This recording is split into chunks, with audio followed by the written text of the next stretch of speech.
Hi everyone, welcome back. Sorry for the short delay. It was not because we were slacking in the lunch break, although we would have liked to after this intense morning, but it was due to some tech difficulties which were very luckily solved as quickly as possible. I hoped our message reached you and you have not been waiting in vain. And welcome back to the next Impulse of the day, which we are incredibly happy to welcome Dr. Eugen Barnauch to, who is the head of research management of the University Mozarteum. Originally studied English and German literature and cultural research at the University of Ottawa, as well as the University of Vienna. His professional career includes, and I'm just naming a couple of stations here, being the program management in charge of PEAK for several years, being an assistant professor of American and Canadian studies at the University of Vienna, which is just one of the many teaching positions that he has held and is holding, as well as international research management in diverse international contexts. This has, besides others, given him the award by the City of Vienna for successful conference and organization, a scholarship by the US government, as well as the Science Award by the Austrian-Canadian Society. Dr. Barnauch has vastly published, just to name The Refraction of Bob Dylan, and Fluid Exiles. That's it, you get like everything right, and then the most common things are missing, as said, working conference. Right, on that note, we are very happy that Dr. Barnauch is here to give us an impulse into international networking. Thank you so much. The floor is yours. Thank you very much, Judith. I think you walked away with some of my papers that I might be needing. Thank you very much. That was a tricky one. Thank you for your very kind words, and thank you for having me. You have already, covered the first thing that I wanted to do, namely to introduce myself, because I think it's probably interesting for you to know where I'm coming from and forget most of the things that she said, but I'm more of a literary studies and cultural studies guy, and I worked in various contexts at universities in different roles, and probably one thing that was really interesting for me and which kind of ties in with some of the things that you are doing here now was I was in charge of the program PEAK, which is the program for Entwicklung und Erschließung der Künste at the Austrian Science Fund, which really is a very good program in promoting and supporting and funding artistic research of whatever kinds.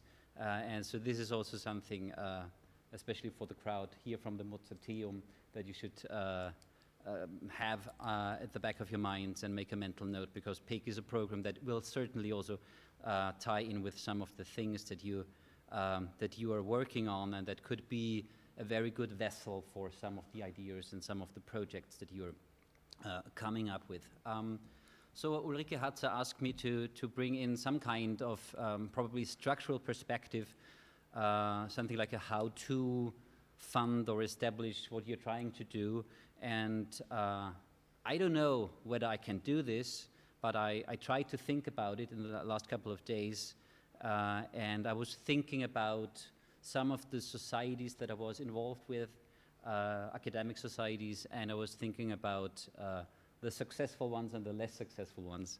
And I came up with a short list of things that we could discuss, and that I will just say a few words about, say a few words on, and you then can see whether it's helpful for you, and you can see whether it gives you some direction. Probably some of the things you have already covered, so I don't know, but we'll just give it a go and try to talk about some of those things. And we have them here. Not yet. That's not the screen that you're seeing, or is it? You are obviously the ones in the room. Okay. Shall I wait for a second? Yeah.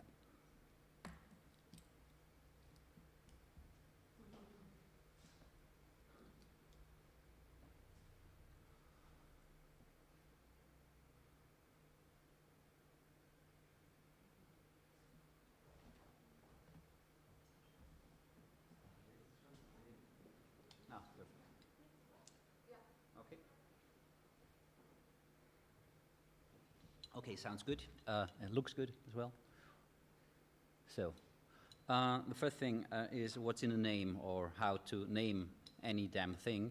And I think, especially for something that you're trying to create, it's important to call it in a way that is that's fitting. Very often you'll have names like Society for or Society on and something like this. It's kind of the most common way. And I think it has pros, because one pro is that it is everyone knows or has some idea what it is about. Then again, the con side, it's obviously that it might be slightly conventional, and sometimes something which is a little bit, as we say in German, a little bit more sperrig, a little bit more irritating, actually might be quite welcome, especially if you want to bring in something new. And so the idea of calling it the Permanent University Conference, or in German Permanente Hochschulkonferenz, has as its kind of pro side this, that to me, it really is something fresh, something new, and also something sperrig even, which might work well. Then on the con side, I'm just presenting this, my own feelings about this, and you may disagree. It's also a little bit, probably in German, slightly misleading, because you think more of the structural and infrastructural way of how universities are governed. You think about how, you know, the rectors and the deans work with each other and discuss whether they need a new building for this or that department, something like this. So this is something, but you want to keep in mind that the name obviously, you know, changes expectations, and it comes with preconceived notions that you probably didn't have so much in mind. So this is just something which you might want to think about. I could come up with one example of my experience with academic societies, and that was already in the early 2000s, in 2005, in my field at the time, Canadian Studies. A new organization was formed, and it called itself Trans-Canada. And this was a very new, it was a very early time of using the term trans, more in the transcultural and transdisciplinary sense. And it really set the tone for what they were trying to do.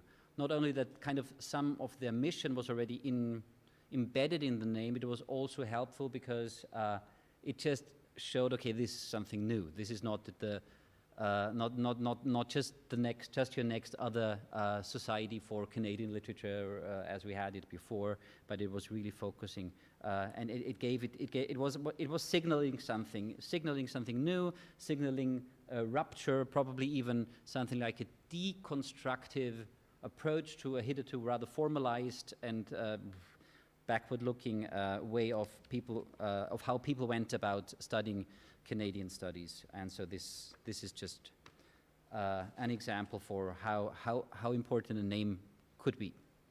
Okay, I think the second point that I came up with was governance, and obviously I won't talk about this exhaustively, but I would just like to bring in one idea that I felt was good in one of the societies that I was part, and I would also, and which I think or I feel, I don't know too much about the organization you're trying to install, but what I gather is that it is between different institutions, between different universities, and so for that reason it's worthwhile to make sure that nothing gets lost, especially that nothing gets lost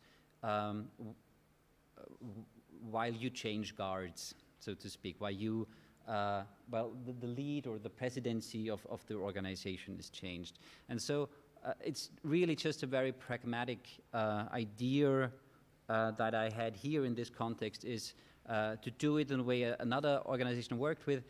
They had these kind of overlapping periods for president and vice president. And now it doesn't matter whether you call anyone who is in charge president or not a president, but have something like a dual lead, if so to speak, and make sure that they don't come in at the same time. Yeah? So they usually at this society, it was called the Society for, what's it called? The Society for Canadian Studies, so again Canada, Society for Canadian Studies in German-speaking countries, which actually is a great example for a very bad name for a society, because it's really clumsy and very long. But there were a lot of things they did well, and one thing was how they governed it, and the idea was that you had, so for example, we just started in 2001 or so, they had a president, and then the vice president would come in a year later, and the president would still be president for another year, while the vice president kind of joined forces, and they were really doing it together. And then the president would leave, and the vice president would become president. So he had already, or she already had that experience of a year working together with the kind of outgoing president, and the way how all the silent and only and not archived archival knowledge, which is really there, which was there, not written down, but in a more oral way, was kind of handed on, passed on in a very nice way. So this is one way of going about it. There are other ways as well, but I think that was something that I noticed in a society worked really well. Multifunctional is the next term that I have here, that I put here, and that I kind of toyed in my mind a little bit with. What you want, obviously, this is with the name that we already have, is something like branding, so the people who don't know yet what it's about then know what it is about, and to kind of become the player in the field, become a reference point. But I think what's also important is what you put under this umbrella, and how many functions you want to have in there. And I will bring one example that I really like, which is ongoing, so to speak, and this is something that Judith will talk about a bit more in detail, and that's the Society for Artistic Research. And what they kind of bring within their umbrella is, on the one hand, the society that they have organized and set up, which really started as a small society, and it's become kind of the main player in the field for artistic research. But what they did was they also established the so-called research catalog and a journal as well. And all those three things actually also named quite similarly. So you have the SAR for the Society for Artistic Research, you have the JAR, the Journal for Artistic Research, and you have the research catalog, or RC, which really ties in very nicely with the journal. And so I think this is also something that that I would recommend to kind of be aware of and discuss or agree on what the PAC should be and what it also can be, probably even more, and something like formulating a goal that is in a way multifunctional but also open for development, which actually is my next point, is a very helpful strategy. You might have done so already, so I don't know. So I talked a little bit about having something like a mission, which is important, but I think it's also important to kind of balance it to be, in a way, be prescriptive in a way, but don't be too prescriptive. Leave room for structural development. As much as a very clear mission is important or is relevant, it's also important to keep it open so that it might develop in ways that you cannot know from the outset. I remember that this one society that I referred to before started out as mainly coming from the field of literature, but from the very start they were inviting to different fields, because I'm referring again to Canadian studies.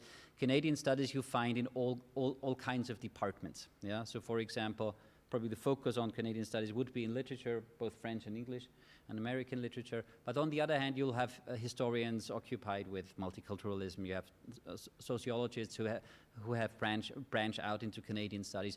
And this society, from the very onset, said, okay, we'll have sections, and we also, along the way, are open to incorporate new topics that came along. So, for example, they started then with gender studies, they started with the Teachers Forum, and so on and so forth. So make sure that the structure that you develop will be open for change, open for innovation, open for development. And my next buzzword or my next bullet point would be open also for funding. That's something that we all need. If we organize something like this, we need to make sure that the structures that we build are also kind of inviting or allowing for funding. I feel actually that some of this is already in place here, but on the one hand, so one advice would be to bring in people or to employ people within you who have experience with grants and funding, and also look at what's out there that could help you. So one thing that I would suggest here is the so-called COST, C-O-S-T network. It's a European program that's been installed and up and running since 1971, so it's one of the very early in a way, academic funding programs, which now is part of the Horizon Europe mission, and it specifically caters for the needs of people who want to meet up on an international level. Yeah? So it's not a research funding program, but it's a program that funds networking. So people who work and toil in the same fields could get together, could get funding for workshops, for schools, for conferences, even for trainings. And I think this is something that you probably would really be well advised to have a look into. And there is actually a deadline, I don't have it on here now, but there is a deadline on the 29th of October. So this probably still be enough time to apply and think about it, whether it's worthwhile applying. And what I can also say from my experience as far as fundings are concerned, very often from our broad field, let's call it, I don't know, humanities, very often they don't have so many applications from the larger field of the humanities, so which actually could be, if you do it well, which actually could be an advantage. Okay. So, Jack. Yeah, that's related to this, but it's also slightly, it has a slightly different hinge probably. Try to be open for sponsors. That means try to involve people in your action that are, on the one hand, thematically and structurally interested in what you're doing, and on the other hand, also have either money or a good network or further networks, or lend a certain visibility to PUC. So it's very simple and it's very difficult, and it's always a question of how you go about something like this. And I would just give you again one advice, and you may come up in the group discussions with a lot of other examples. I'll give you one example that worked well, and is to install an advisory board. And within this advisory board, you would not necessarily look for the people who are best equipped from a thematical or field-wise perspective, but who probably have certain means, would be interested in trying to lend their good name, their visibility, and even their ways of either being able to accumulate money or have money themselves, and to work on this. There's one example here at our university, which is called Spot on Mozart. So not the university, but the example. The university is called Mozarteum, and Spot on Mozart, for example, employed something like this. They have a Spot on Mozart advisory board, and it works really well. And you wouldn't believe how many people who are already, and I don't mean that in a negative way, who are already kind of a little bit saturated and probably not even so active any longer, are very happy in being approached by an organization like yours, saying, "Okay, come on, we know your name, we know what you do, what you've done for the field. Wouldn't that be interesting? Wouldn't you, for example, give us on our homepage just a nice quotation? And would you like to be part of our advisory board that meets up, I don't know, once a year, whatever, something like this." Okay, let's see. Yes, I think that's very important. Be open for up-and-coming members, and that in an academic or in a purely academic society, I would say have certain initiatives in place that cater for graduate students and for young scholars. So think about once it's up and coming, and once you probably even have already accumulated some means, it's also something that could possibly tie in with which with the bullet point just before. Try to install things like travel grants, even just grants for the conferences that you organize, and scholarships probably, prizes as well. I remember in this one society that I mentioned before, the Society for Canadian Studies in German-speaking countries, it was very, one high point of their annual conference were the prizes that were given to young scholars. And very often those people really, and it's at the time where they probably branch out in all kinds of fields, of this cohort of those people who got funding, got sponsorships, got a prize. Many people then later on became people who were, integral players within the society. So this is what you could also think of at a certain point in time. Think of a graduate forum, of how, which then could kind of run independently from the society, but it would still be attached to. Okay, and I already come to my last point, really, and that's a very short point. Think of further networking and further visibility. I think one thing that comes to mind here thematically would be the ELIA conference, or the DELIA, the League of Arts Universities in Europe. Try to be visible, try to be present there, make sure that you're in touch with them. And I'm sure there are other players that would be relevant for you, and make sure that you're visible at their meetings as well. Yes, I think that's pretty much it as far as my kind of input or my trying to instilling discussion as far as this is concerned here. These are just the two examples that are referred to. TransCanada, you can have a look at their homepage. And the other one, the Gesellschaft für Kanada-Studien in deutschsprachigen Ländern. Again, I mentioned probably not the best name, but a very good conference, a very good society in the way how they went about a couple of things. And the last thing is information on the cost action that you'll find here on the transparency as well. Okay, thank you for your attention after the lunch break.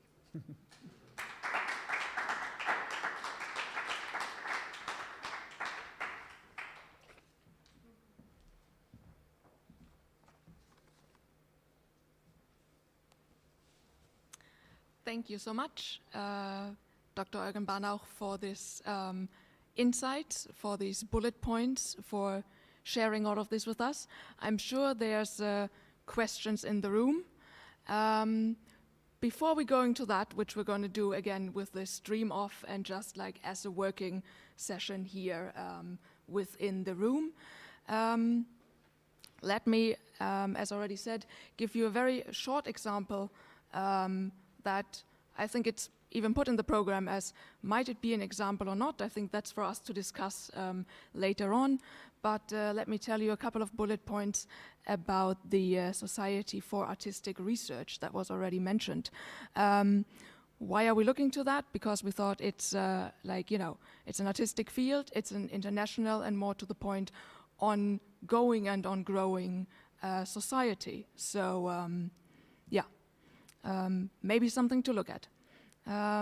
Founded 2010 in Switzerland, in Bern. As already said, it was quite small in the beginning and has been vastly growing. And that might be just because of its multi-layeredness. In the beginning founded to be kind of a legal body for the Journal of Artistic Research. That is one of the main points that it is holding. What do we have here? We have a peer-reviewed, open access online journal that is publishing 2 to 3 volumes a year. What you find in there is vast articles and reviews from the field of artistic research. And it also connects to something that we've been talking about yesterday in working sessions already. What's the accessibility? So you have it in several languages, every issue. You have it in English, Spanish and Portuguese. And also you have different contexts and also contents. You know, it's not only writing, but it's woven in with other media such as audio and video. So you have accessibility there on all kinds of levels. Something else, even more wider than this journal, is the research catalog that has been mentioned already before as well. A wide platform that, serves an array of different purposes. It's used for archiving, for documentation, for management of publications, and also for, enlarging your research, obviously, with examples. There's different models how to use that, just as there's different models to join the society in general. Some of the things are completely free of charge and just on the go, you find it on the internet and you're there getting the information. You have individual memberships and you have institutional memberships, ranging in prices given what, the accessibility is. In the research catalog, you also have an application module. If you're a joint member, you can, manage your applications for your programs, for your conferences, for whatsoever over that platform. And at the same time, put it out there. Talking about outreach, you're having several mediums that the Society for Artistic Research is using. You're having a newsletter that you can just individually sign up for, as it is the thing with newsletters. But you're also having the SAR announcements. And as said before, also there, quite good and on-point wording, because then you have SARA in addition to SAR and JAR and the CR. Kind of sticks in your mind. I personally get sometimes a little bit confused between the different ones, but that's, that's fine. You can work on that.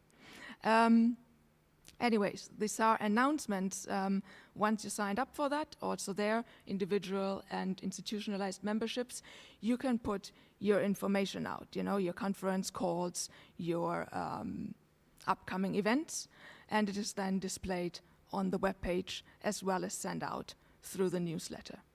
So you're having on the means of outreach of like digital visibility, this vast array of possibilities, and also meeting-wise in person, this year obviously also not in presence, but also digitally, but generally. You're having, for one, the General Assembly with the election of the board and just getting together for exchange of information, as Mira and Ulrike already mentioned it, and for all the actually on-place working. You're having, in addition to that, the SAR Academy, which is a week-long compilation of workshops, of symposiums, of keynotes, really an enlarged format of working together. And you're also having special interest groups.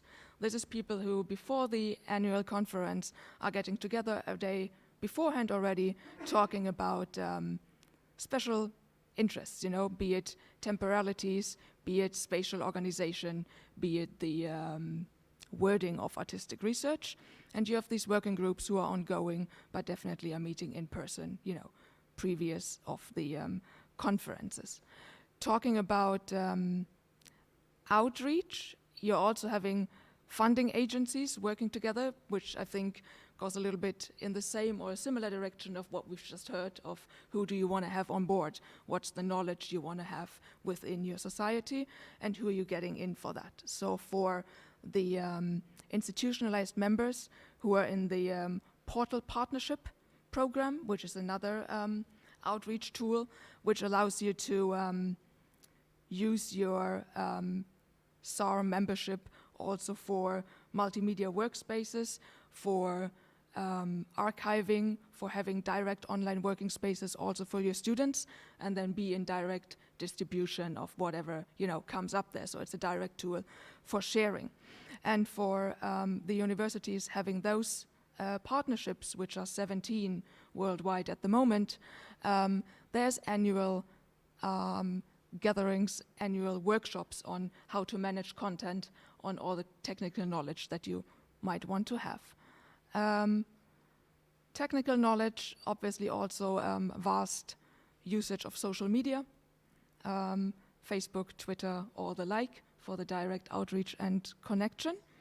And I think something we also talked about in the context of or we'll be talking about more in the context of who is in and who's joining, you're having the SAR correspondence, which is an attempt to get a more diverse input and get a direct connection to, countries that might not be in yet. And that's first digitally, but also connected to travel opportunities and then to publications. So I think what we're looking at here is a pretty multi-layered society, and I'm excited to see what ways we are going to be finding. On that note, I think it's now time to say that in a moment we're cutting the stream. We're going back to working here in the room, but do be reminded to, maybe you already have it, it's a one-way communication. I'm not seeing you folks. Maybe you're already sitting in your evening gowns, or whatever you deem fitting for the funding of PUC PAC that will take place tonight. And you're, as said, highly invited to join us online. Zoom session will be open, and then we'll be taking photos and videos, whatever you got of the founding ceremony, and be exchanging it later. So looking forward to seeing you then. Thank you.